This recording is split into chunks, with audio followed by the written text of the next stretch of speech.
Hello, everybody.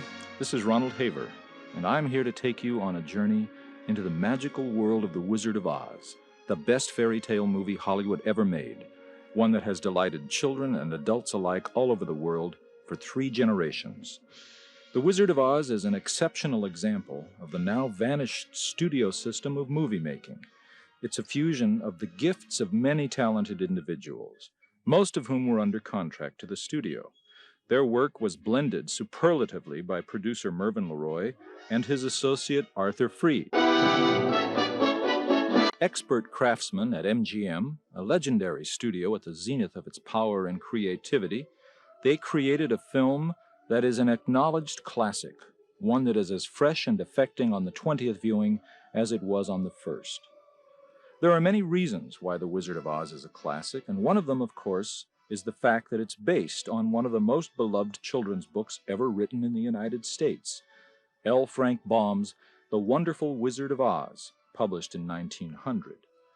3 years later, in 1903, a Broadway musical production was phenomenally popular and made stars of Fred Stone as the Scarecrow and Dave Montgomery as the Tin Woodman. In 1914, Baum himself formed the Oz Film Company and made a series of short films based on the 13 other Oz books he had written. Then there was a 1925 silent film that starred comedians Larry Seaman and Oliver Hardy, but none of these films, or the earlier stage production, were faithful to Baum's original, changing the story, adding numerous subplots, and inventing characters and eliminating most of the wonder and the magic of the original tale. But this 1939 MGM film remains the definitive version of the story, and one of the main reasons is because it is faithful in spirit, if not in detail, to the book.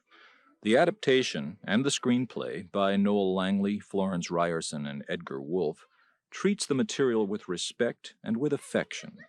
They don't make fun of it, they don't condescend to it, and generally the only changes they made were for purposes of simplifying the structure of the original story, to create drama and conflict within the confines of this structure. Some changes were made to take advantage of the Technicolor process, like the Ruby Slippers, and others were necessary to make audiences receptive to the fantasy, which was a genre that in those days, in the 1930s, was considered to be box office poison. The success of Disney's Snow White and the Seven Dwarfs in 1937 was considered to be a fluke, an animation novelty that could not be duplicated. Flesh and blood actors, even heavily made up and in unrealistic settings, were just not acceptable to audiences, as Paramount's 1933 adaptation of Alice in Wonderland had demonstrated.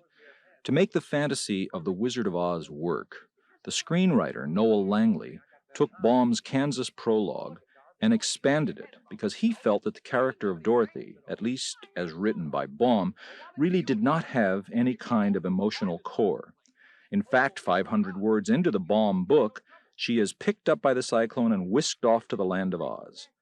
What Langley argued for, and was supported by Arthur Freed, the associate producer, was that they just could not take this little girl and send her off to Oz without giving her some sort of emotional life, some conflicts, indications of her personality, her background. He also felt that if they were to make the fantasy sequences acceptable and believable, they had to have some sort of attachment to real life. So he invented the farmhands, Hunk, Zeke, and Hickory, whose characteristics and personalities would prefigure the Scarecrow, the Tin Woodman, and the Cowardly Lion. If you listen to the dialogue in these sequences here, you notice that the farmhands do make remarks that point up their later incarnations.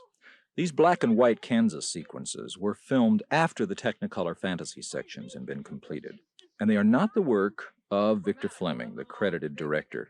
He was taken off The Wizard of Oz and loaned out to producer David Selznick to replace George Cukor on Gone with the Wind. Cukor had been originally assigned to The Wizard of Oz, but he was replaced by Richard Thorpe, who was in turn replaced by Victor Fleming. Confusing? Well, it was common practice in the heyday of the studio system for directors to be replaced, or for other directors to do retakes or special sequences such as spectacle and action scenes. So these Kansas sequences were directed by MGM veteran King Vidor, who'd done the silent classics The Big Parade and The Crowd, and Billy the Kid and Hallelujah as talkies, and numerous other classics. Vidor mentioned years later that he took The Wizard of Oz over on 24 hours' notice, and that the one reason he did so was because he'd always wanted to direct a musical number. He said that most of the time in musicals at that time, when people sang, they stood still. So I wanted, he said, to get some rhythmical flow of movement into the ballad. The ballad that he's talking about, of course, is Over the Rainbow. It has a wonderfully winsome, yearning quality to it, both in its lyric, which ingeniously points the way to the Oz sequences, and in its melody, which has a very simple, childlike structure to it, especially the middle section, which says, "Someday I'll wish upon a star," etc. The melody sounds like a child's piano exercise.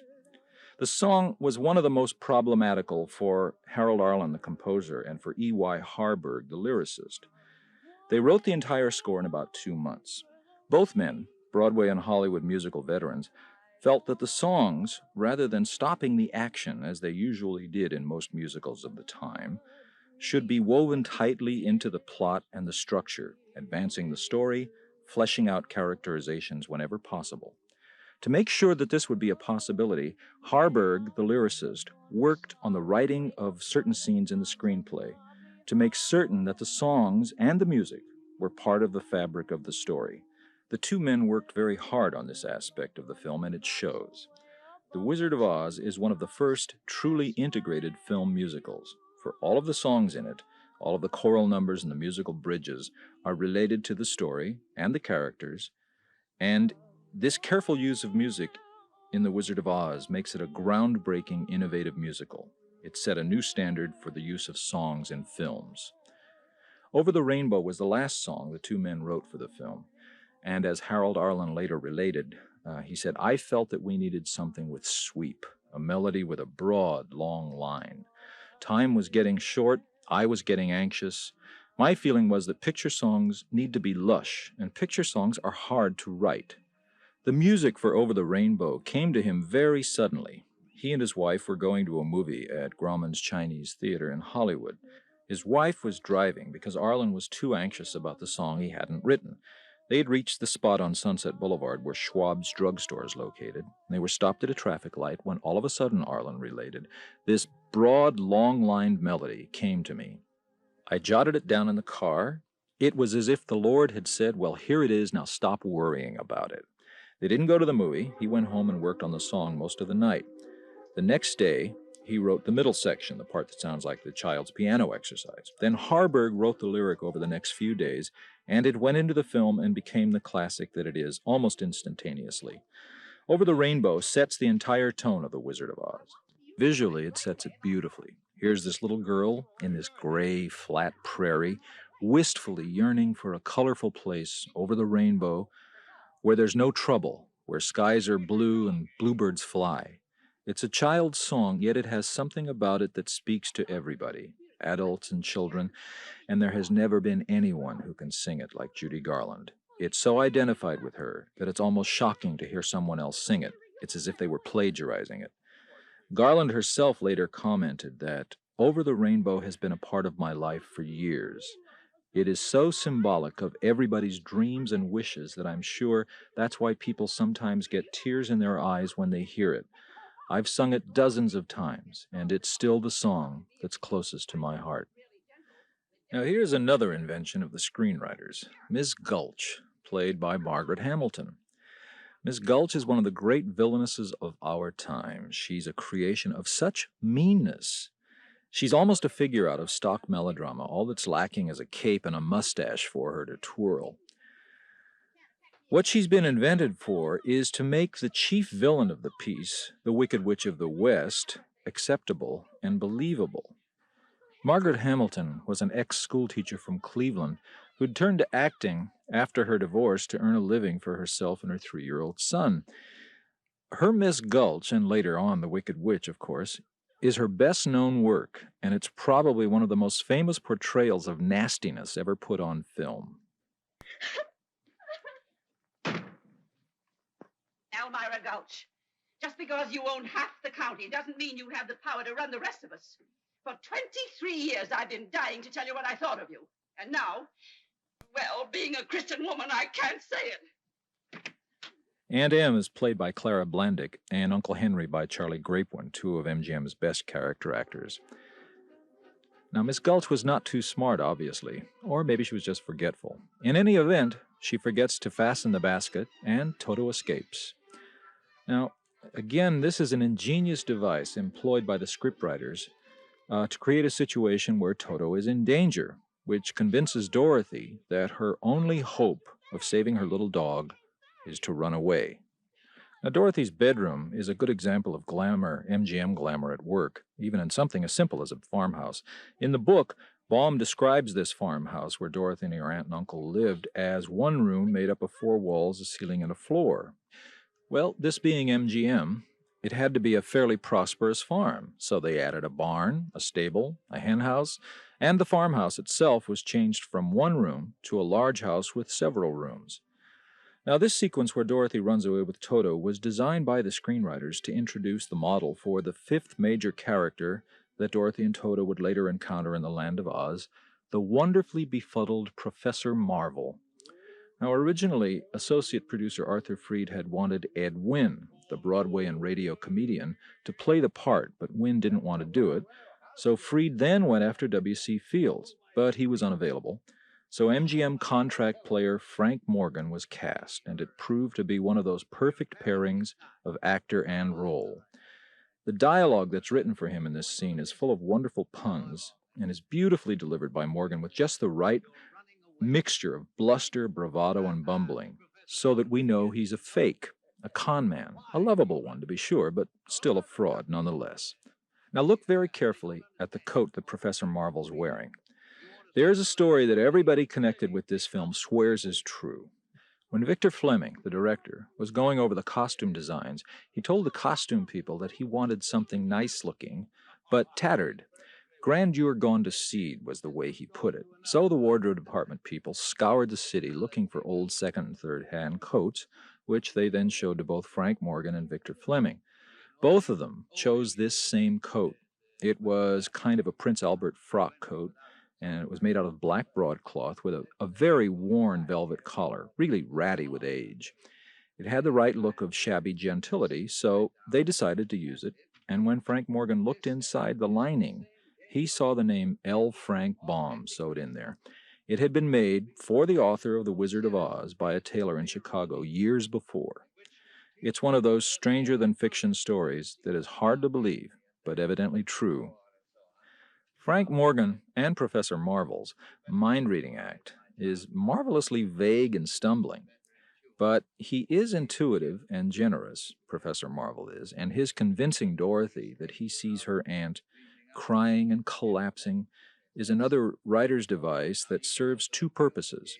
It creates the dramatic situation of Dorothy wanting to get back to her aunt because of her concern for her, and it also separates her from the family long enough for the cyclone to suddenly swoop down and whisk her away. Now, Judy Garland is superb in this part, even though she is a little too old. Dorothy's supposed to be somewhere between the ages of 8 and 10, and Garland was almost 17 when she played it. But she brings to it such a wide-eyed, childlike quality and a winsomeness and vulnerability that she makes Dorothy completely believable. Garland was quite a remarkable actress for one so young. She was still close enough to childhood herself not to have lost her sense of innocence and wonder, and it's these qualities that make her Dorothy one of the classic screen portrayals. She won a Special Academy Award for the part, which was very satisfying to Arthur Freed, as he had wanted her for the part when he first suggested to Louis B. Mayer, the head of production at MGM, that the company should make The Wizard of Oz. Both Mayer and producer Mervyn LeRoy had wanted Shirley Temple for the part, but fortunately for the film, she was unavailable, and Garland was given the role, and MGM found that it had a new star to add to its boast of more stars than there are in heaven. Now notice here that the wind is starting to stir up, the beginnings of the cyclone, which will transport Dorothy off to the Land of Oz. The cyclone was a major problem for the MGM Special Effects Department and its head, Arnold Gillespie. He'd created an earthquake in San Francisco and a plague of locusts for the good earth. But the cyclone was something that pushed his ingenuity to extremes. Photographing the real thing wouldn't work, as cyclones didn't lend themselves to being photographed. So he had to come up with some kind of visual representation of it. Now, Gillespie was an amateur flyer, and he remembered windsocks at airports. They had the conical shape that cyclones have, and Gillespie came up with the idea of creating a huge windsock. Now, what you're looking at here is a rear projection screen showing the end result of all his work, a 35-foot piece of muslin, which was attached to a gantry at the top of the special effects stage, which is out of view, while the bottom section was attached to a small movable platform under the floor of the stage, and the top and the bottom could both be moved independently of each other in opposite directions. To make it look as if it were kicking up a dust storm, Fuller's earth was blown up into the muslin by a fan through a funnel at the bottom of the device. Now, the clouds are actually large pieces of cotton on plates of glass to hide the gantry at the top of the stage. This was all photographed separately, of course, and then was put on the process screen at the back of this set to create the image of the cyclone advancing on the house. Again, the house is much more elaborate than Baum's original, as is the cyclone cellar. In the book, the cyclone cellar was nothing but a small hole dug in the ground underneath the house, and a trapdoor led down into it. It was just big enough for 3 people to hide in while the cyclone did its damage.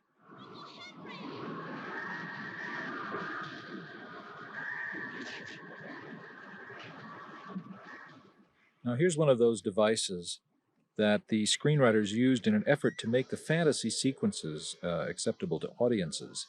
They needed something to get Dorothy into the Land of Oz and still make it believable. After all, cyclones seldom pick up houses complete and set them down undamaged. The realism and logic of the movies demands that these events be explained in a rational manner. So what the screenwriters came up with was having the window frame blow out, knock Dorothy unconscious, and she literally drifts off into another world. Now, these sequences showing the victims of the cyclone were actually photographed separately and projected on a background process screen so that it would appear as if Dorothy were looking out her bedroom window. Now, look very carefully at the background itself. That is what's supposed to be the cyclone behind the people.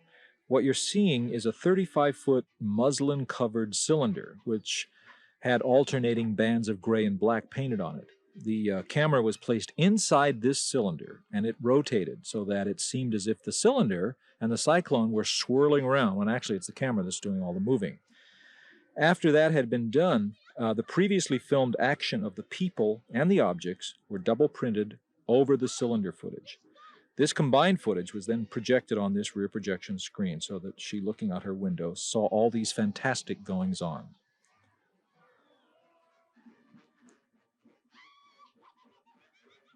Now, this transition effectively leads directly into the descent into the fantastic Land of Oz. By the way, these black and white sequences were all tinted with sepia tone in the theatrical releases of the film, primarily to make the transition to color less jarring.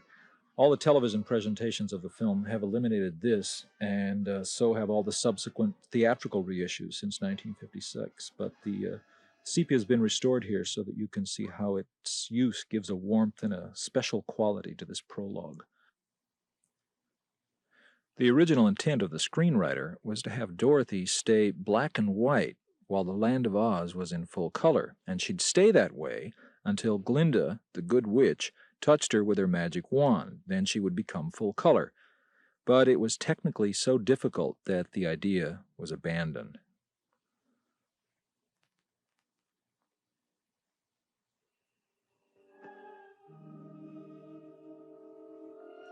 Munchkinland was a great challenge for the MGM art department. There's not much of a description of it in the book. Baum really remarks that everything about it is blue. The houses, the clothes the people wore, they were all blue, except for the vegetation and the trees, of course, which were normal. So the head of the MGM art department, Cedric Gibbons, and his associate, William Horning, they came up with this concept of a fairy tale community, and one, incidentally, which takes full advantage of the Technicolor process. William Horning, who was really in charge of the overall design of the film, stated that Once we came up with the idea, the realization that Munchkinland was inhabited by small people, it became a very simple thing to do. The houses were small, they gave them thatched roofs as befitting a bucolic community like Munchkinland, and everything is miniature, scaled down. The only things that are huge are the plants. They're all amazingly large and colorful, in contrast, of course, to the Kansas sequences. Here comes Glinda, the Good Witch, arriving via another of Arnold Gillespie's ingenious special effects. What you're seeing looks like an enormous soap bubble, but it's actually a silver ball, something like a Christmas tree ornament, only larger. This ball didn't move at all. It was photographed against a neutral background, and Gillespie put the camera on a dolly and moved it toward the ball so that it appeared to get larger. Gillespie had worked out the flight plan, so to speak, of the soap bubble and knew where it would supposedly float across the set and where it would land and vanish, leaving Glinda standing there. Previously, the Munchkinland set had been photographed with a bolted-down camera so there wouldn't be any movement to it. The camera was stopped. Billy Burke, playing Glinda, was placed in the spot where the bubble would come to rest. The camera started photographing again. This scene was then put together in the laboratory with the previously filmed shot of the ball. The ball was optically dissolved out, and there was Glinda, the Good Witch, in the person of Billy Burke. Now here's another deviation, major deviation from the Baum book, the ruby slippers. They're not ruby slippers in his book. They're silver shoes, and they really don't have any magical powers. But they became ruby slippers because of the Technicolor process, and they entered the realm of popular mythology. The character of Glinda, the Good Witch, is actually an amalgam of several witches from Baum's book. The Land of Oz in the book was really ruled by 4 witches, the Witch of the North, the East, the West, and the South. When Dorothy landed in Munchkinland, she was met by another witch, who didn't have a name. She was then informed that the Land of Oz was surrounded on all sides by desert, and that there was no way for her to get back to Kansas. In the book, Glinda is the Witch of the South, who finally enables Dorothy to be able to return to Kansas. The screenwriters, to simplify matters, decided to make it a contest between Glinda and the Wicked Witch of the West. Billy Burke, who plays Glinda, was Flo Ziegfeld's widow, the man who created the Ziegfeld Follies. She had been a romantic leading lady in films in the teens and 20s. When Ziegfeld died in 1932, she began doing character parts, society matrons and other upper-class ladies. Her most famous role before The Wizard of Oz was as Cosmo Topper's wife in the movie Topper, which more or less typed her forever in the dizzy, scatterbrained Gracie Allen kind of role. Her Glinda is a kind of second cousin to Mrs. Topper. She has a very fey quality to her. Now here's an example of the Arlen Harburg contribution to The Wizard of Oz. This whole sequence, starting with Glinda's song, is played to music, and the lyrics, of course, advance the story. They tell you exactly what's happening, and the rhyming, of course, is quite wonderful, too. The music, the lyrics, the camera movement, the staging, the editing are all fused together so beautifully in this that the entire sequence has a smooth, seamless structure to it. Partly due to Victor Fleming's handling of the camera, if you'll notice, the camera never really stops moving in these sequences. It gives additional movement to the dance sequences. The Munchkins are largely played by the Singer Midgets. Now, the Singer Midgets are named after the man who gathered them all together and took them on the vaudeville road. There are all sorts of legends about the Singer Midgets and their conduct during the time of the making of this film. Now, none of these legends or stories are suitable for this disc, which, of course, is designed for family listening, so I'm not going to go into any of it. For those of you who are interested in this sort of thing, you should read Algene Harmetz's wonderfully detailed account of the making of The Wizard of Oz, called, of course, The Making of the Wizard of Oz. It tells you everything you want to know about what went on during the making of this film. The voices for the Munchkins were a specific problem for the sound department. The Munchkins were little people, played by little people, and they had to have little, unusual voices. To create unusual voices in those days, before magnetic tape, was a difficult problem because the only thing you could work with was an optical film soundtrack, which ran at 90 feet a minute. To do anything to a voice, that meant you had to either record it at either a faster or a slower speed. So Ken Darby, who was in charge of all of the vocal aspects of The Wizard of Oz, went to the head of the MGM sound department, Douglas Shearer, and explained They were trying to get an unusual effect for the Munchkin voices, and that he thought the best way to do it would be perhaps to record the voices at a slower speed than normal, so that it was played back at 90 feet a minute, they would sound high-pitched.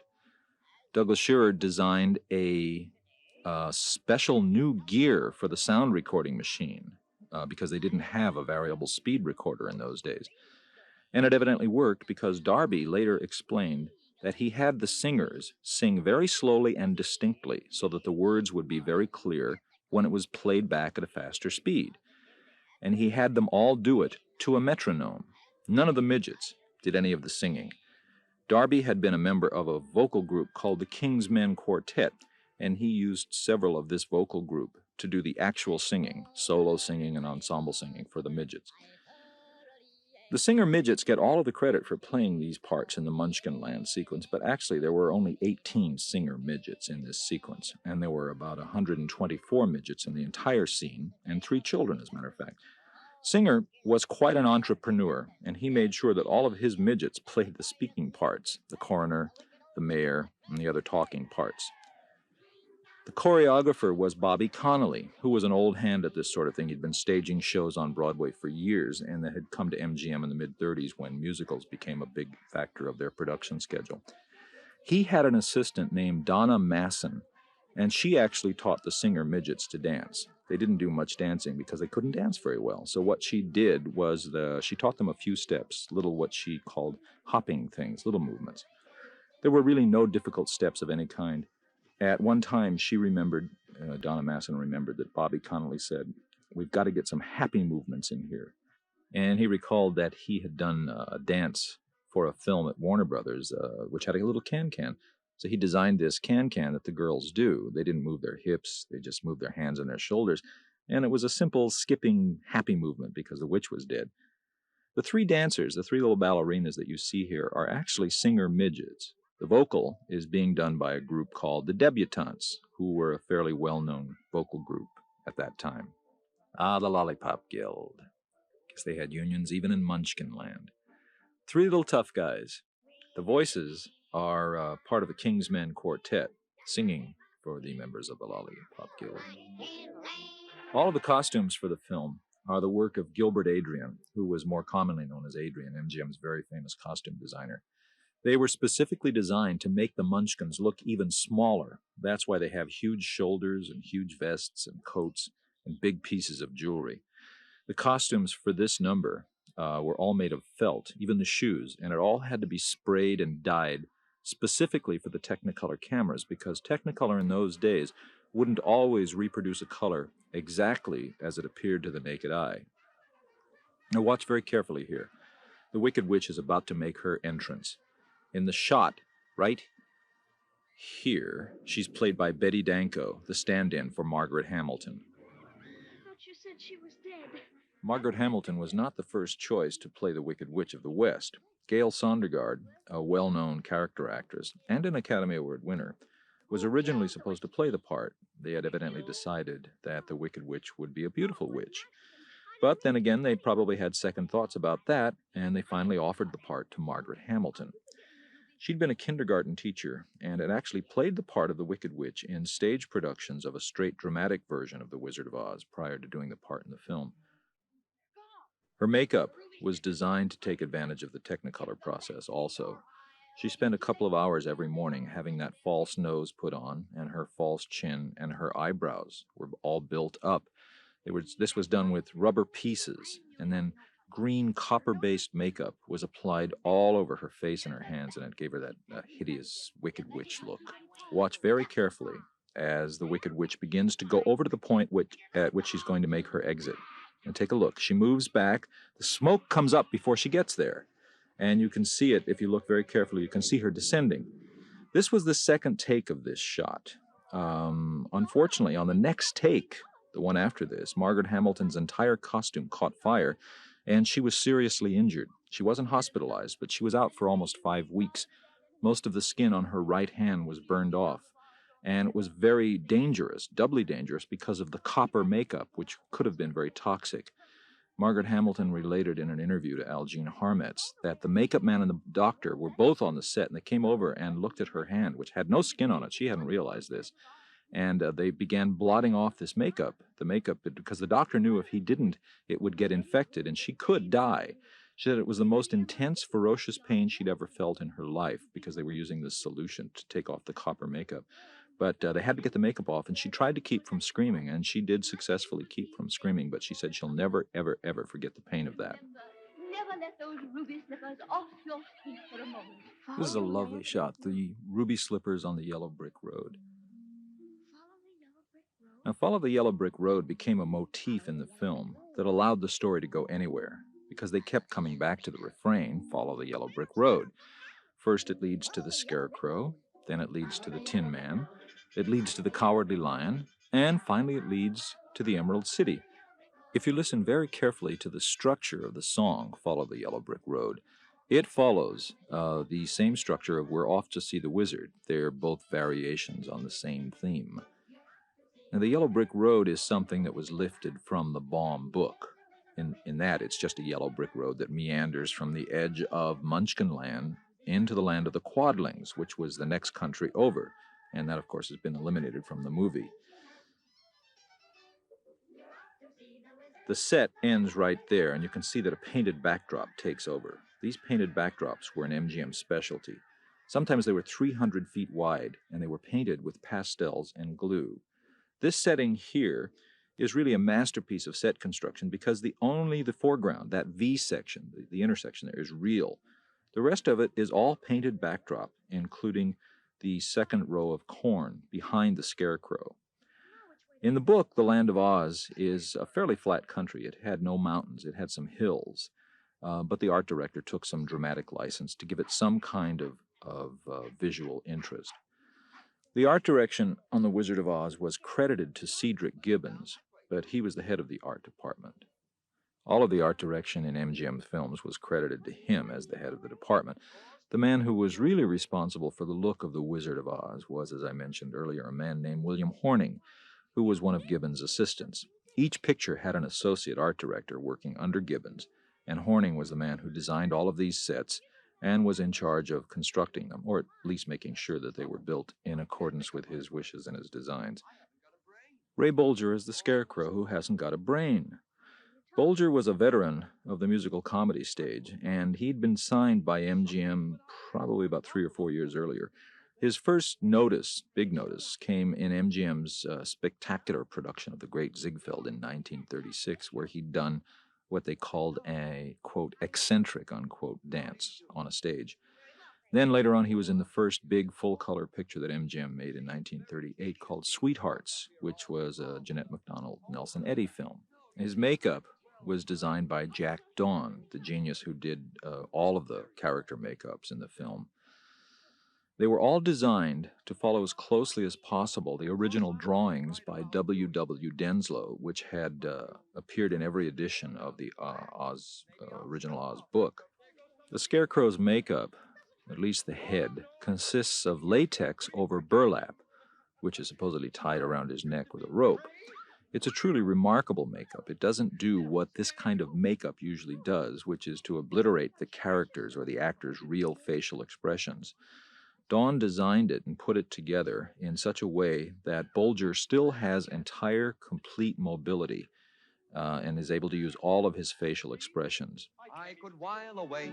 Harold Arlen's music was beautifully orchestrated by Herbert Stothart and Murray Cutter of the MGM Music Department.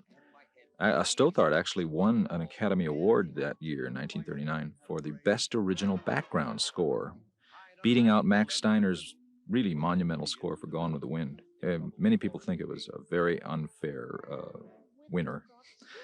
Harold Arlen later remarked that The Wizard of Oz was his favorite of all of his film scores because it was the score that set and sustained the mood of the entire film, which is true. Ray Bolger was a terrific dancer, what they used to call, as I said earlier, an eccentric dancer, meaning that he wasn't a ballroom dancer. He could do the most amazing things with his body. Old Rubber Legs was a name that people called him frequently when they watched him dance. Originally, when the film was finished, but before it was released, this section had another dance in it. The Scarecrow did a fantastic dance where he leapt all over the place. He bounced against the fence rails and was jumping up into the sky and all over the place. And then it was decided to shorten this particular number, so they took out the entire dance sequence and refilmed this ending, which is why, if you look very carefully at the beginning of this sequence as Dorothy walks toward the Scarecrow, her hair is much shorter than it is here. It's about 5 inches shorter. If you keep looking at the sequence, you'll notice that her hair, her braids, fluctuates up and down. It's because when they stitched the two sequences together, the original scene and the retake, nobody really realized that her braids kept changing length. A little Toto in this is wonderful. He looks at the actors. He's very bemused by the entire thing. He evidently takes direction very well. He just keeps getting in their way and out of their way and running after them. I think he's one of the star attractions of the film. Beautiful little dog. Now, you see what I mean about the way the camera keeps moving in the musical numbers? Again, that's Victor Fleming's. He was a terrific cinematician, as they called. He knew his cinematics very well. Knew how to move a camera, knew how to stage action to take advantage of camera movement. The witch. The witch keeps popping up on this trick because in the original version of the script, the witch just seemed to disappear after Munchkinland, and she didn't appear again until the Emerald City sequences. So the screenwriters, in order to keep her as an active menace, kept writing her into these little scenes to create tension. Now, these apple trees were actually trees from a sequence later on in the Baum story, where they were fighting trees. The writers transposed this into this section to point up the fact that Oz was not your normal country and that it did have very unusual inhabitants and vegetation. These trees are made of latex and sponge rubber, and they had men inside them. There's some footage that exists that was taken on the set behind the scenes, more or less, showing this sequence, and you can see that the trees have open backs and that there are men inside making the trees move.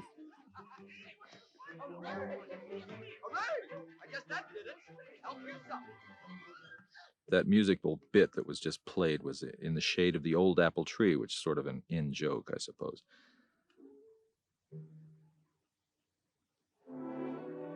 And here we're introduced to the Tin Man, as he's called in the movie.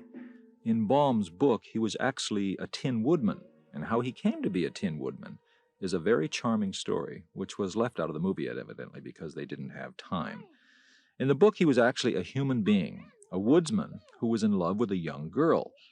But this girl lived with an old woman, and the old woman didn't like this romance at all. So she went off and made a deal with the Wicked Witch of the East, the one who was killed earlier when Dorothy's house fell on her.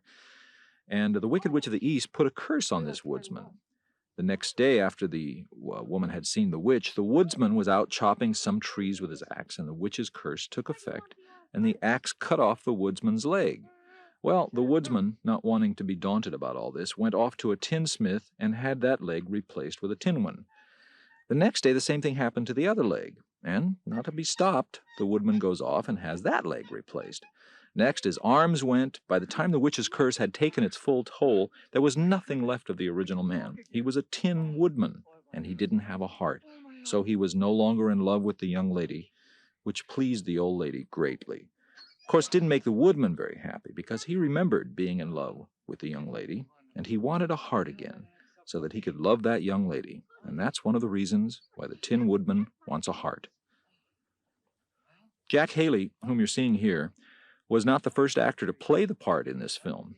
Buddy Ebsen, who was under contract to MGM, a musical comedy star, was originally cast as the Tin Man, and actually played the role for several days. There's even an MGM promotional short that was made around this time, 1938, that shows him in costume leading a group of tourists around the studio.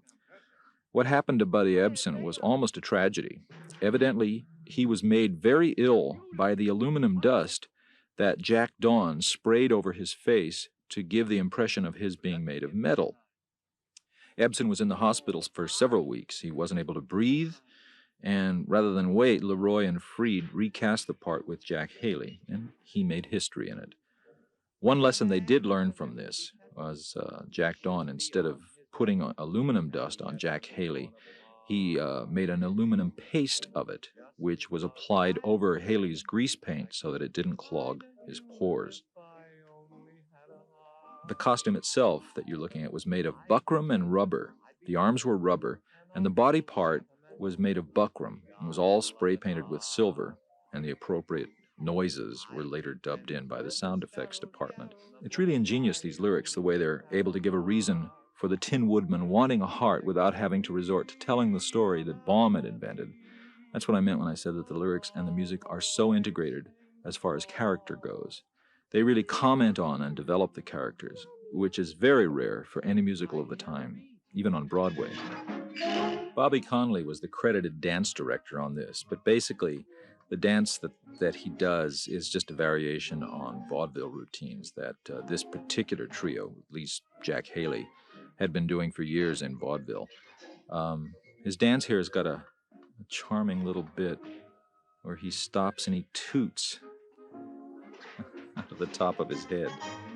And what he's doing here is he's stepped into some undetectable braces on the floor, which keeps him from falling over as he moves back and forth in that kind of impossible defiance of gravity. It took Haley several hours every morning to be made up for this part. His hair was pulled back as flat as possible, a rubber skin was put over his scalp, and his face was covered with cold cream, and then the aluminum paste was put on over that. Then the costume was put on. You have to remember one thing about these costumes and Technicolor photography. Technicolor was a very complicated process in those days. There was no such thing as a color movie film.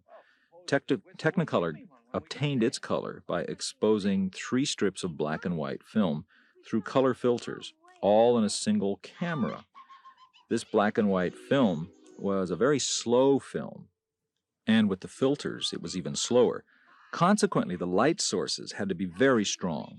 For 3 strips of film, it had to be even stronger. So these sets were drenched with lights. Dozens and dozens of arc lights were needed to get a Technicolor image, which meant that the temperature on these non-air-conditioned stages would sometimes reach into the 90s. And for the poor actors, especially Bolger and Haley, who were loaded down with straw or covered with buckram and leather, the perspiration level was phenomenal. Haley mentioned that he lost 20 pounds during the making of The Wizard of Oz just from perspiring in that costume. In the original script, when the Tin Man says his line and snaps his fingers, the scene that followed this was described thusly. Suddenly, there is a faint buzz from inside the Tin Man. A look of disbelief comes into his face, and he thumps himself on the chest. The buzzing increases. He begins to wriggle and writhe and cough and splutter. The buzzing increases again. He opens his mouth. First 1, then 2 bees fly out. Dorothy and the Scarecrow scramble for cover, and a whole swarm of bees pours out of the Tin Man's mouth, his ears, and the tin funnel in his hat. The witch's curse had actually come true. They were going to animate all these bees coming out of the Tin Man, but it became too difficult to do, so the entire idea was dropped. Lions and tigers and bears, oh my, a very famous phrase, something that's entered the popular mythology. Arlen and Harburg had written a full-fledged song for this, but it was dropped before the picture went into production, and this is all that's left of it. The Cowardly Lion. Seems to be the only inhabitant of this forest, by the way. Ah, Bert Lahr, giving one of the most enduring comic performances in film. Lahr was an ex-vaudevillian also, and he and Jack Haley had actually starred together previously in a Broadway show that Arlen and Harburg had written in 1934 called Life Begins at 8:40. So they knew each other. They all knew Ray Bolger, so they were buddies. Lahr had started out in vaudeville as a dialect comedian, doing what is known as Dutch dialect, which is a very kind of unsophisticated form of comedy. His expertise in this was capitalized on by the writers who tailored the character of the lion and the dialogue to take advantage of Lahr's particular talent. He was also a notorious ad-libber. In fact, his put 'em up was evidently an ad-lib by him, for it's not in the original script. His ad-libbing caused problems because he was constantly making Judy Garland laugh, uncontrollably, during takes. Victor Fleming once had to slap her slightly to keep her from giggling anymore. Now watch Judy Garland in this scene very carefully. She almost breaks up. As I said, Bert Lahr was one of the few people in the world that constantly make her laugh. And Victor Fleming was always after her to stop giggling. Now, right here, when she buries her face in the dog. Of course not. Now watch. She's doing her best. That doesn't do any good, I'm afraid. There was an additional writer on the set. His name was John Lee Mahan, and he was a friend of Victor Fleming's. He was also an MGM contract writer, very famous contract writer at the time. He was brought onto the set to work on the film because it was felt that there wasn't enough humor in it. These sequences needed humor. So he would ad-lib jokes, basically. What you just heard was, "Why don't you try cunning sheep? I can't, I'm afraid of him." These were all old vaudeville routines. And Mann later told how he would sit down with Haley and Bolger and Lahr and say, "Okay, fellas, let's have some jokes." And they would recite all these old vaudeville routines, and he would work them into the character's dialogue as it was felt necessary.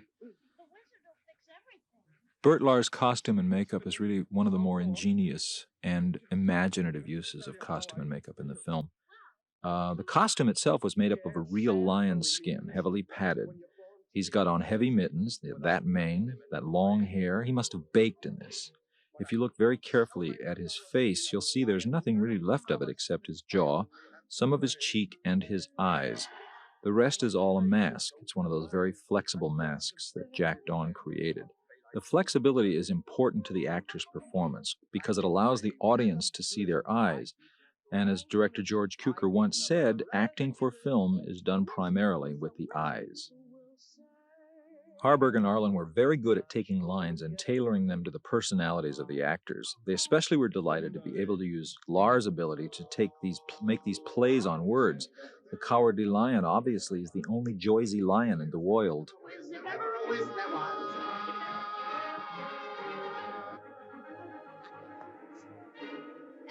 Here's a good example of a sequence from later on in the Baum book that was transposed into this section of The Traveler's Journey to Oz.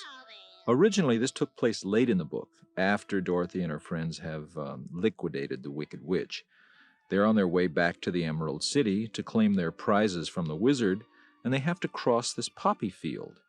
Well, poppies have a scent, of course, and these particular poppies in Oz are quite fragrant, and the characters who are made of meat fall asleep in the middle of the poppy field. The characters who are made of meat, of course, is Dorothy and the Cowardly Lion, and Toto.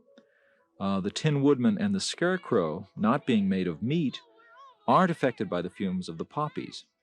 They are rescued in the book by another one of Baum's inventions to show that Oz was really a very strange country. They're rescued by field mice.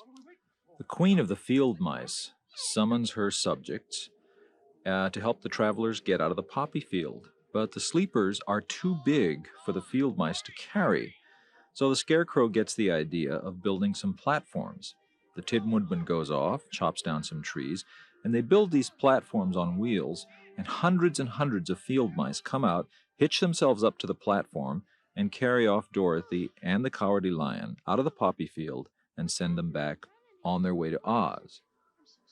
The poppy field itself was one of the more expensive sets in the movie. All the poppies were constructed by the MGM prop department. They made something like 50,000 of them out of plastic leaves. Each leaf had to be attached to the stem, the wire stem, using fish line, very thin fish line. It took nearly a week to get this set ready because all of these poppies had to be placed by hand by the stage hands. Now, to get the characters out of the poppy field, the screenwriters borrowed a device from the 1903 musical play, which had Glinda create a snowfall, which effectively, of course, obliterates the fumes from the poppies. These voices that just came in, once again, it's the debutantes singing this song, which on the cue sheets is called Enchanted Voices. This had been a full-fledged song, and this is all that's left of it. Some of you may remember this as the song that Bette Midler used for her entrance music in one of her stage reviews. A matte painting is at MGM at least, they would do their matte paintings on huge cardboard pieces. This was done with crayon on black cardboard. The concept for the Emerald City had been problematical. They could not find an image that seemed to fit what they wanted to get across for the city itself. The book used an illustration by W. Denslow that was created a city that was more Moorish than it was fantasy. It had domed turrets and jewel-encrusted buildings. It was Cedric Gibbons who came up with the look of the Emerald City. He found a sketch, actually it was a photograph of a sketch that had been done in Germany before the First World War. And it was, according to Jack Martin Smith, who was the assistant art director on the film, it actually looked like test tubes upside down. And looking at it, it gave them the idea for what they wanted the Emerald City to look like. So they created this tall Art Deco fantasy of what the Emerald City should be. Now, here's something interesting. Nobody ever seems to comment on the fact that the gatekeeper here is played by Frank Morgan. One of the reasons the gatekeeper is played by Frank Morgan is that the producer said to the scriptwriter, "We're not making enough use of Frank Morgan in the original screenplays." Before it went into production, you only saw him as the Wizard and as Professor Marvel. And he was a major character actor at the time. He was quite popular and had a following. And it was decided that he should play these additional parts, the gatekeeper and the carriage driver who drives the carriage that is pulled by the horse of a different color. Now, the horse of a different color, you might wonder where and how they colored this horse. Many people think they painted it. Well, the Humane Society at the time would not let them paint the horses, and they tried vegetable dye, and it just wouldn't photograph properly. So what they eventually did was they created these solutions made out of Jell-O coloring, and they sponged the horse down. And as you'll see, the horse here is desperately trying to lick this Jell-O off his lips. Now, in the original book by Baum, the reason the Emerald City is an Emerald City is because the wizard has decreed that everybody should wear green glasses when they come into the city. So, of course, it's emerald and everything is green. And I was a little disappointed to find out when I finally saw this film as a child that that bit of whimsy and humbuggery by the wizard had been left out, and that not everything was green. There were many other colors. However, there are many shades of green here, and that was a major problem for the costume department. How many different shades of green can you come up with to color costumes and buildings? Well, the obvious answer is they came up with at least a dozen, as you can see, and they were all sprayed and painted these different colors of green. Now, this renovation sequence, as it's called, is a really good example of the scriptwriter's imagination in taking a sequence from later on in the Baum book and utilizing it to create a musical number. In the book, after the winged monkeys have captured Dorothy and carried her off to the castle, they also destroy the scarecrow. They pull all his stuffings out and they throw what's left of him into a tree. They take the Tin Woodman and they throw him into a ravine, and he's practically dead. The Cowardly Lion is captured, and the witch tries to make a pet of him, tries to tame him, but she doesn't succeed. After the witch is melted, Dorothy convinces the Winkies, who were the inhabitants of the witch's domain, to go and find the scarecrow and put him back together, and to repair the Tin Woodman, and to free the Cowardly Lion. And it's all done in the book almost exactly as it's done here in this renovation sequence. It's a wonderful example of imagination on the part of the screenwriters. This skywriting sequence was very complicated to do, but basically what it involved was a tank filled with oil and water and a special effects technician with a hypodermic needle. And on the end of the needle, there was a tiny, tiny figure of the witch.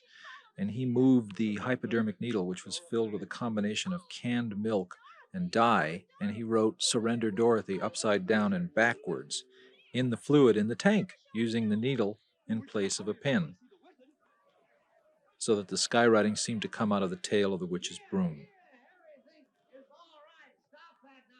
Now here's another Frank Morgan appearance, this time as the major domo of Oz's palace. Now it's never very clear in the film that this in fact isn't the wizard, that perhaps the wizard, to get out of his palace, disguised himself as both the gatekeeper and the major domo. You don't really know, and it's never really explained. It's just one of those interesting little things. A little confusing. I remember the first time I saw this, I said, well, wait a minute, is this really the wizard himself, disguising himself to get out among the populace? I was never sure. I always wondered about that. Now, this song, "If I Were King of the Forest," which became a Lahr trademark, and certainly one of the things he's most famous for, is actually a variation on a song that was written for him by Harold Arlen and E.Y. Harburg in 1936 for a show called "The Show Is On." That song was called "The Song of the Woodman," and it has similarities to this. They knew Lahr's ability to do dialect, and they capitalized on his trademark "nya," and his vibrato, which is something they wrote into the song. And it was such a phenomenal success for Lahr that it became a staple of his repertoire over the years. Now, if you look very carefully at this sequence, watch his tail. You'll see that it's being manipulated by a stagehand up in the wings. You can actually see the wire as it's frisked back and forth.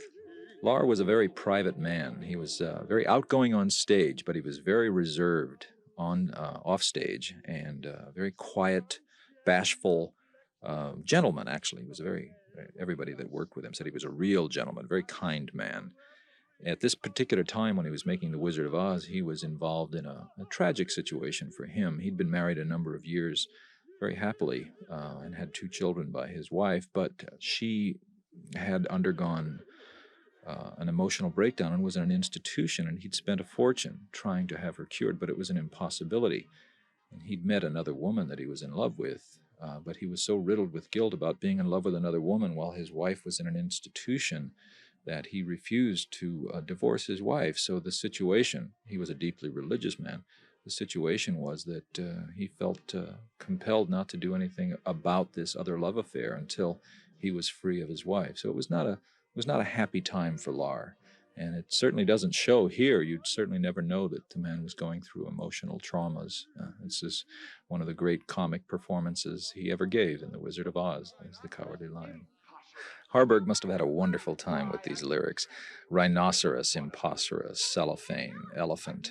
They're very whimsical, almost childlike rhymes. All of the rhyming in the songs for the characters are childlike and very fey. The rhymes are seemingly very simple, but they're not. They're quite sophisticated, and they certainly are daring for the liberties they take with the English language.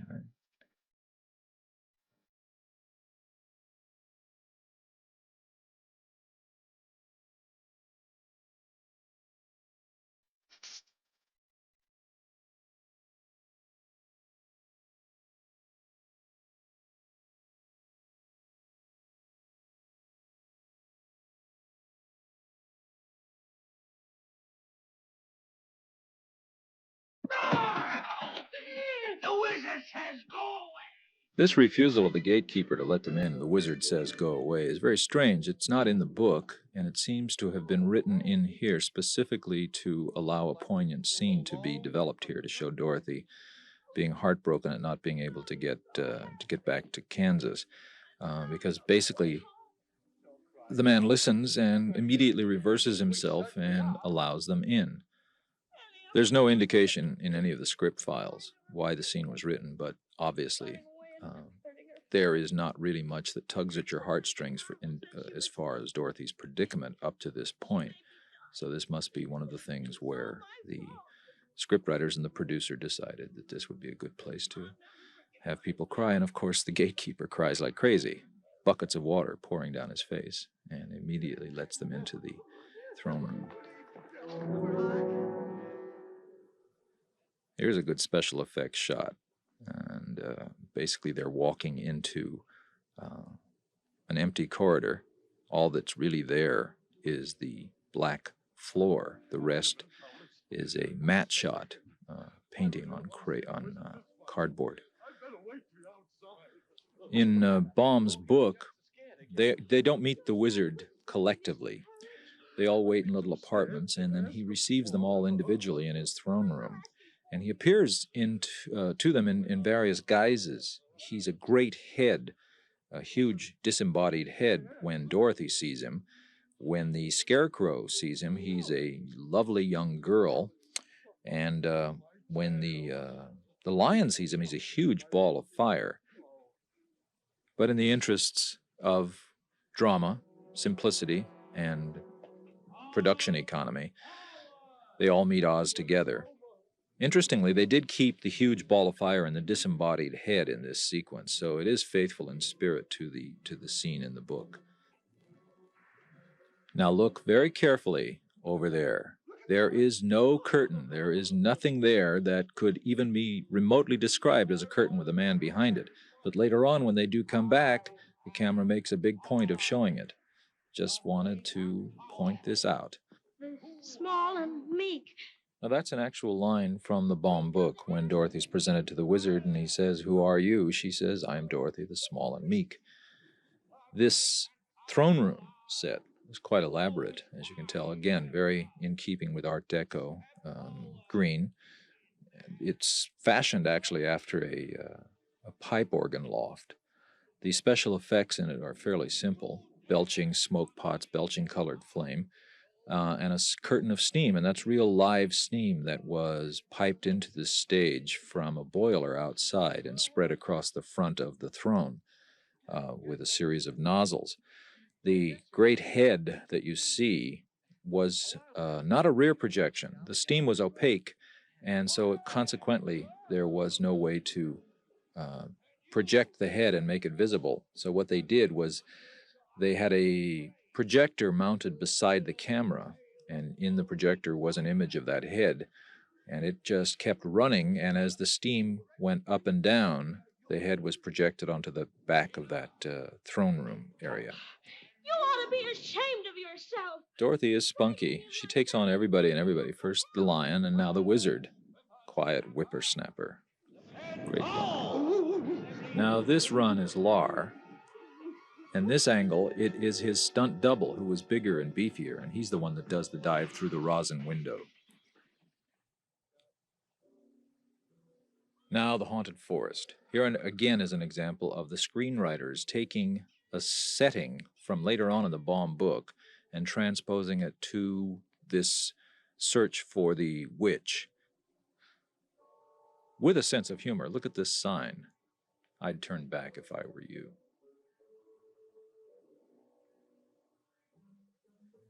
And here are our intrepid travelers with the most amazing assortment of witch traps that you've ever seen. I believe the lion has a huge can of insect spray, a butterfly net, and where did the scarecrow get that revolver?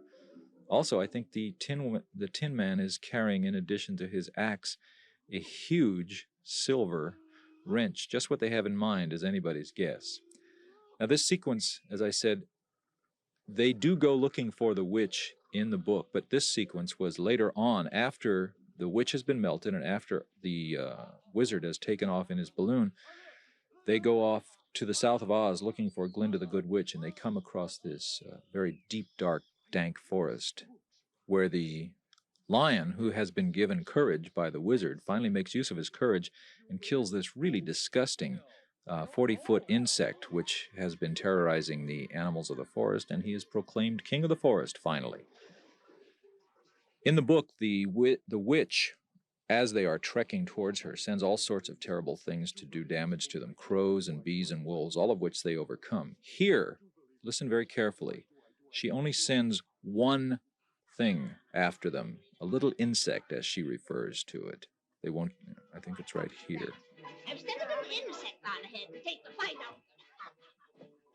Now, the head monkey is named Nico, the one she keeps talking to. She never calls him Nico, but you'll notice in the end credits that he's called Nico. The flying monkeys, there were about 13 actual full-size flying monkeys. The rest were about 6 inches high. There were several hundred of them, and they were strung from gantries on the top of the stage, and there were little windshield wiper-type motors inside them that kept the wings moving. There were about 4 wires each on each of these. I guess there were about 150 6-inch models. This was a tricky sequence to do, too, because they had to run, and then they had to not only keep running, but be picked up by the wires and carry Dorothy off. That's a stunt double. That's not actually Judy Garland. That's a model, a miniature. Now, this bit of repartee here is another bit of dialogue that John Lee Mahan invented. Now, inside the witch's castle here, interesting again that in the Baum original, Dorothy was never in any danger from the Wicked Witch, because when she left Munchkinland, the witch who sent her on her way kissed her on the forehead, which left a circular mark on her forehead, which protected her from any danger at all. The witch could not possibly hurt her. What the witch does do in the book is makes Dorothy her captive. She terrorizes her into doing all sorts of household chores. She becomes more or less a Cinderella type, but it's that little circle on her forehead which protects her from any danger. However, you cannot have dramatic conflict in a movie without danger, without threats. The witch does want the silver slippers in the book, and pretty much the same situation prevails. She can't get them off of Dorothy's feet. She can't touch them. However, she devises this great little bit of witchcraft. She places an invisible iron bar in the middle of the floor, and when Dorothy is walking along, she trips, and one of the shoes falls off, and the witch grabs it and says, "Now I have half the spell of those." Of course, neither the witch nor Miss Gulch seem to have much sense about fastening down that basket so that Toto can't escape. And he does escape again in Oz as he did in Kansas. By the way, the piece of music that's accompanying this was not written specifically for the film. It's the Mendelssohn Scherzo for piano in B minor that Herbert Stothart used to accompany the dog's escape. I can't wait for everything to get those shoes. You've been more trouble to me than you're That witch, she is the wickedest critter. I don't know what her problem is. She hates dogs, she hates little girls. She can't bathe, so she probably smells terrible, and she's that awful color. And then she evidently has a wild, wild slipper and shoe fetish. Now look very carefully here at the support of the crystal ball. You'll see that it's made up of winged monkeys. It's just another example of the detail that went into the art direction of the film. Now, the witch's crystal ball, the image appearing in the witch's crystal ball, is a very simple special effect. There's a projector, a process projector that's shooting into a silvered mirror, which is bouncing the image into the witch's crystal ball. It's all mounted in the bottom of the projector. One of the hardest parts to cast in the film was that of Toto. They sent all over the world trying to find a female terrier that looked the part of the W.W. Denslow drawing. And they finally found one right in Hollywood, belonged to a man named Carl Spitz. It's a little female terrier, a cairn terrier named Terry. The studio had been putting out calls through the usual animal agencies, and they hadn't found anything. And then Spitz found out about it through a roundabout way, and when he took the dog into the studio, they took one look at it and said, "That's the dog we want. I hope your tail holds out." Well, that tail is holding on to something. It looks like a big block of wood there. These sequences are all very melodramatic in the grand style of 30s fantasy melodrama. One of Victor Fleming's strong points was melodrama. When he took over Gone with the Wind shortly after he finished, well, he didn't quite finish The Wizard of Oz, but when he took over Gone with the Wind, he called the cast together and he said, "A lot of people think this is an epic, but I think it's a melodrama, and that's how we're going to treat it." He loved melodrama. These witches, the witches' winkies, notice very carefully, their uniforms are styled in the style of Russian Cossacks. Now this bit of dialogue, this bit of build-up and gag line here is one of the routines that was an old vaudeville routine that John Lee Mahan came up with based on material that Lahr and Haley and Bolger had used to do in their various vaudeville acts. The punchline is wonderful. The music is very ominous. It's and also, if you look very carefully at the Winkies, they're goose-stepping, which in those days was a symbol of oppression and villainy because of the Nazis. World War II was just a few months away from starting, and people identified that goose step with fascism and militarism.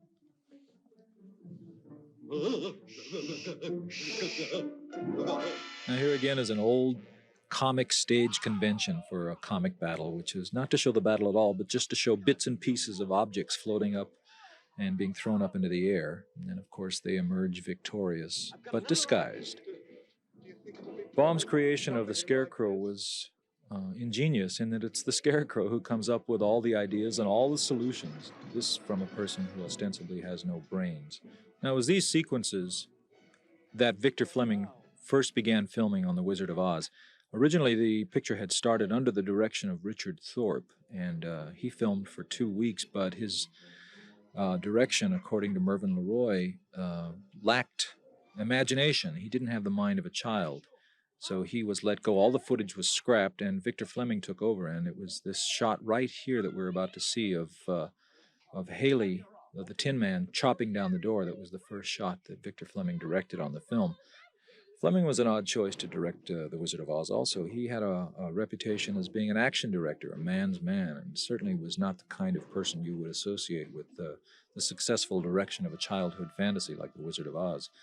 But he had two small daughters, and as Algene Harmetz points out in her book on the making of The Wizard of Oz, had it not been for those two small children of his, he probably wouldn't have accepted the assignment to The Wizard of Oz. He was a big enough director that he could have turned it down if he didn't want to do it. But his daughters were the apples of his eyes. They were the be-all and end-all of his existence, and he doted on them, loved to tell them stories, and probably this was his present to them, to their childhood. Just beginning. Trapped like mice, rats. It's interesting that the two most beloved films from 1939, one of them the biggest motion picture hit ever made, and of course that being Gone with the Wind, and The Wizard of Oz, were both directed by Victor Fleming in 1 year. Quite an achievement. He didn't finish The Wizard of Oz. It was finished, as we mentioned earlier, by King Vidor.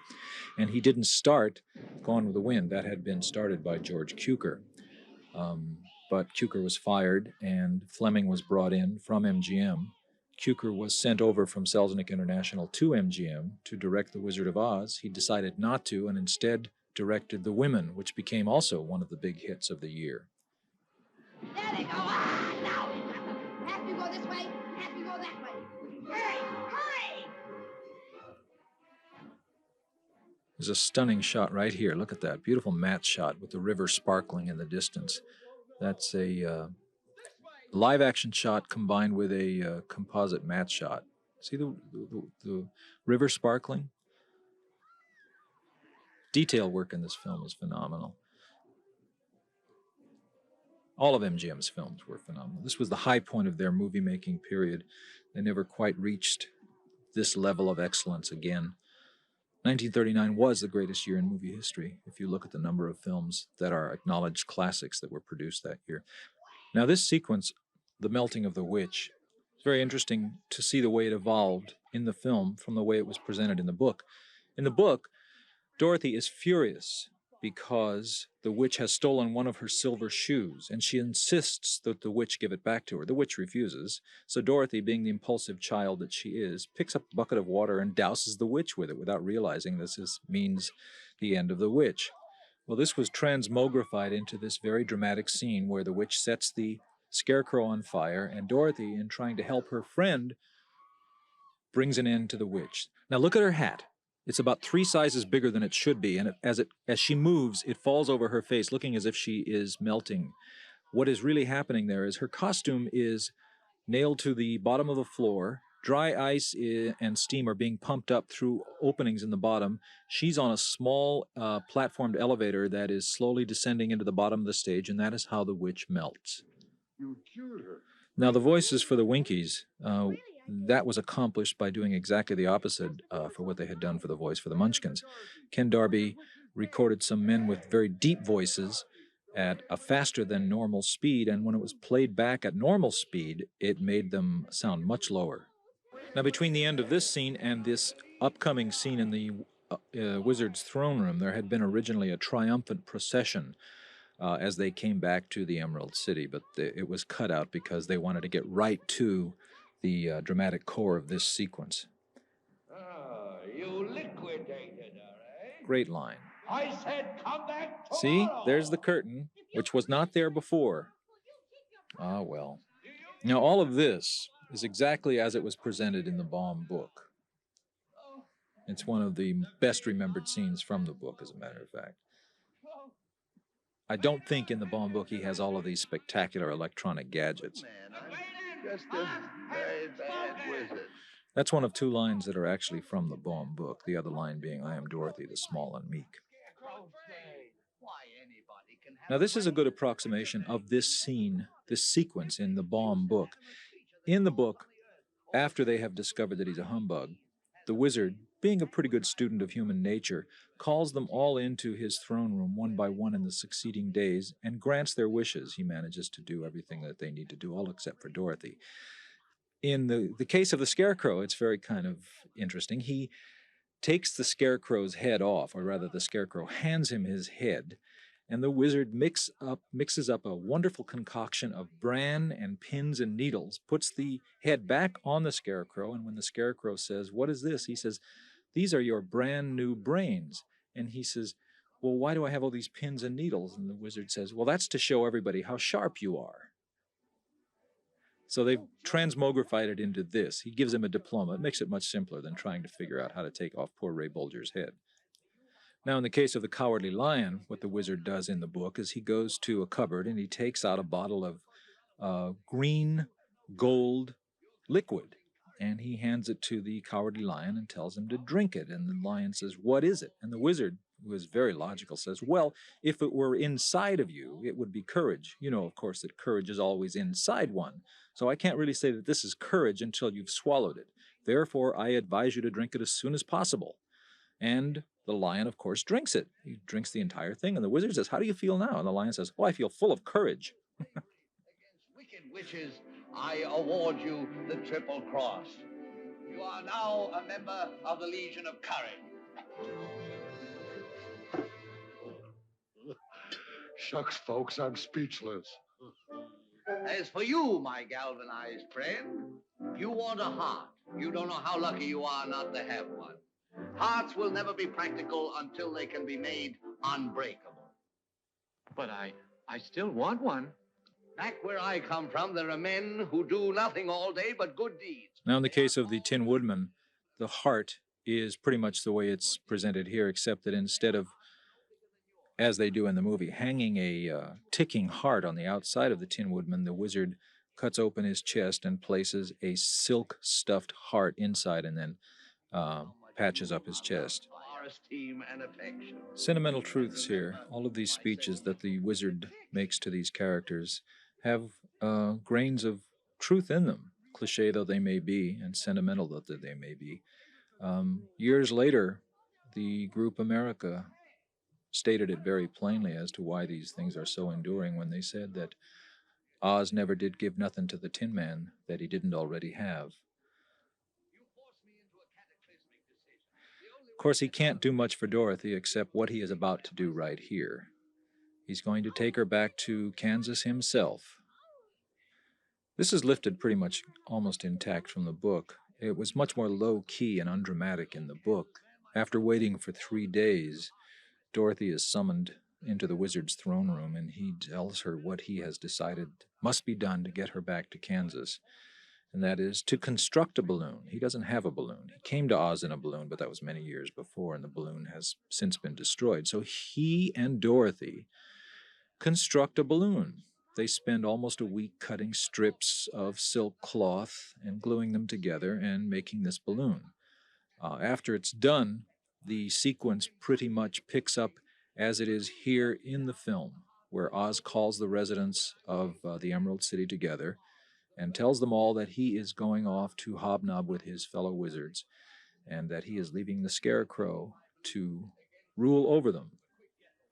Now, in the book, the Tin Woodman and the Cowardly Lion both go off to other parts of Oz and become rulers of other areas.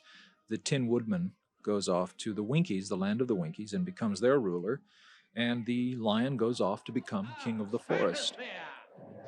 In the interests of dramatic construction and of bringing the story to a fairly rapid close, the screenwriters eliminated everything from the book that follows Oz's departure in the balloon by himself. The departure in the balloon, by the way, in the film is depicted pretty much the way it was in the book.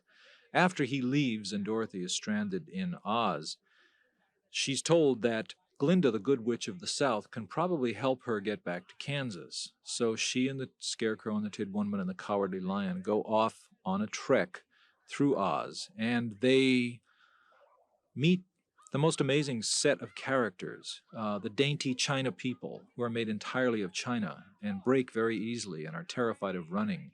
They live behind a high China wall. That's gone. The Kaladas, which are huge, fierce beasts with the bodies of bears and the heads of tigers, that's gone. The country of the Quadlings that are inhabited by hammerheads.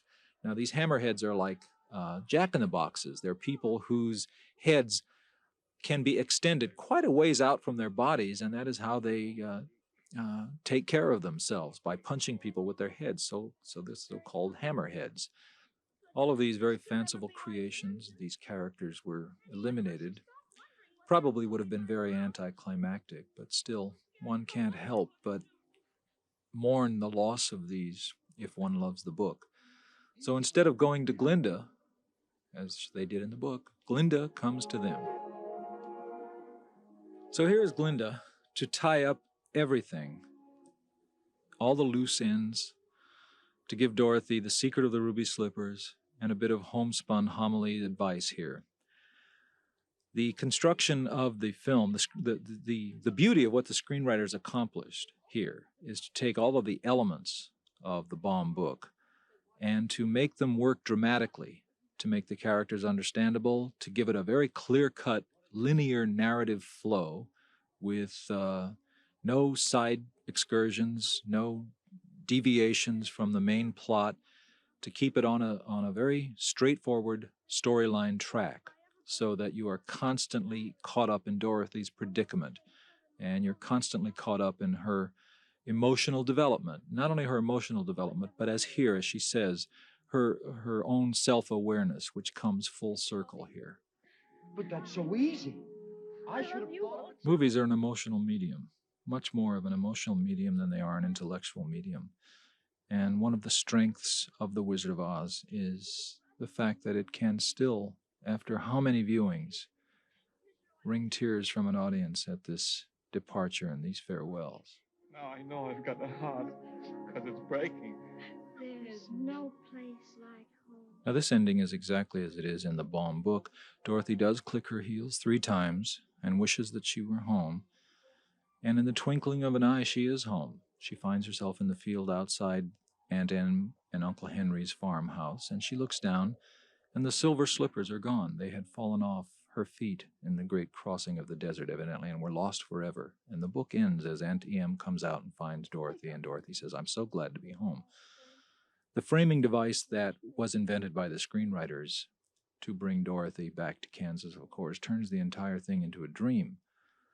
And while I suppose there is logic there, because in the 30s, you just could not present a fantasy as a fantasy. Audiences evidently would not accept it, so the entire thing had to be made acceptable to them. So here again we have the various characters that she's encountered in the land of Oz coming to check up on her and find out how she's doing after the cyclone has passed and the window has been put back into its frame. And she doesn't believe that it's a dream, but when she's trying to explain it to everyone, of course, they're all explaining to her that it was a dream. She finally does come to believe that it was a dream. There's no place like home. Judy Garland delivers that line with such sincerity and such conviction. The entire picture, it's a very simple and sentimental, moving testimonial to childhood longings and a monument to the glory that once was MGM and Hollywood. This is Ronald Haver, ladies and gentlemen and children, and thank you all very much for listening.